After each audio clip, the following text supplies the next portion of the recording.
Hi everyone, my name's Chris. Welcome to another In the Living Room with MTC story. This story comes from a book that belongs to a little girl called Alisha.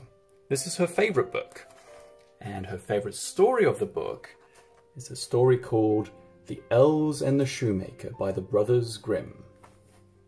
Here we go. Once there was a shoemaker who worked hard from morn to night. The shoes he made were of the finest leather, but business was slow. One night, he found he only had enough leather left for one more pair of shoes. With a heavy heart, he cut the leather carefully and left the pieces ready on his workbench to sew the next morning.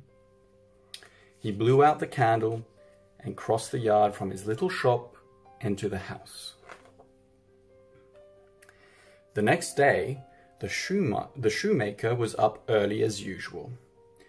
When he pulled back the shutters in the shop, you can imagine his surprise when he saw not pieces of leather ready to sew on the bench, but a fine pair of ladies' shoes with delicate pointed toes.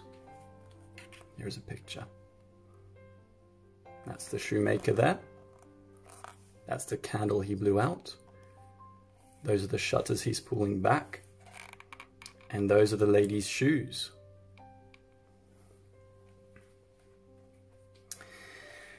The stitching was so fine, you would think it had been done by mice. He put the shoes in the window of the shop, and before long a rich merchant came in and bought the shoes for his new wife, paying the poor shoemaker double the usual price. The shoemaker was delighted at this turn of his fortunes, and bought enough leather to make 2 new pairs of shoes.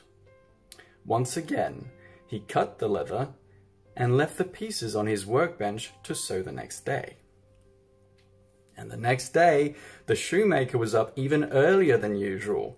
His wife came with him as he went into the shop and pulled back the shutters. "Oh, husband," she gasped, for there on the bench stood 2 pairs of the finest shoes he had ever seen.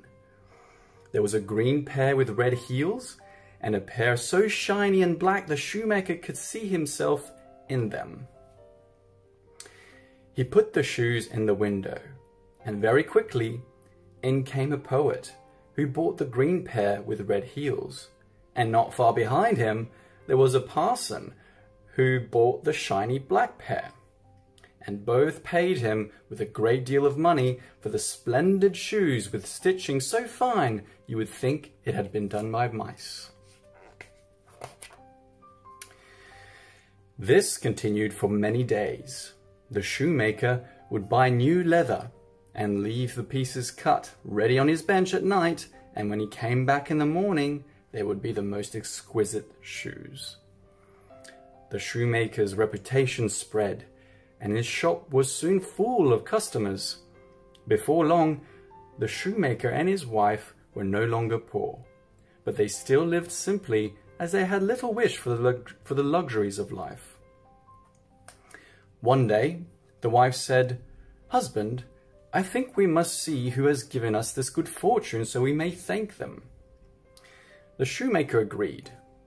So that night, after laying out the cut leather pieces, he and his wife hid behind the door of the shop. As the town hall clock struck midnight, they heard scampering of tiny feet and little voices laughing. 2 elves slid out from behind the skirting board and climbed onto the bench, where they were soon hard at work, stitching away with tiny stitches that were so fine they might have been done by mice. The elves sang as they stitched, but oh, they looked poor. Here are the little elves stitching the shoes, and here's the shoemaker and his wife behind the door.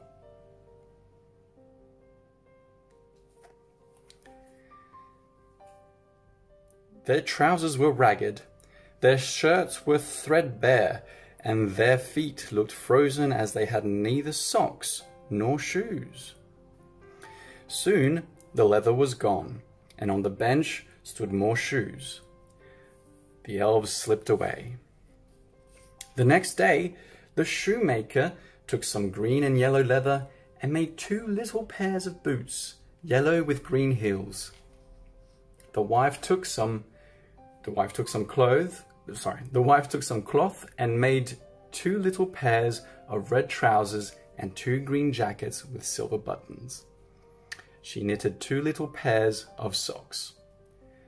That night, they laid out the clothes and boots and hid behind the shop door.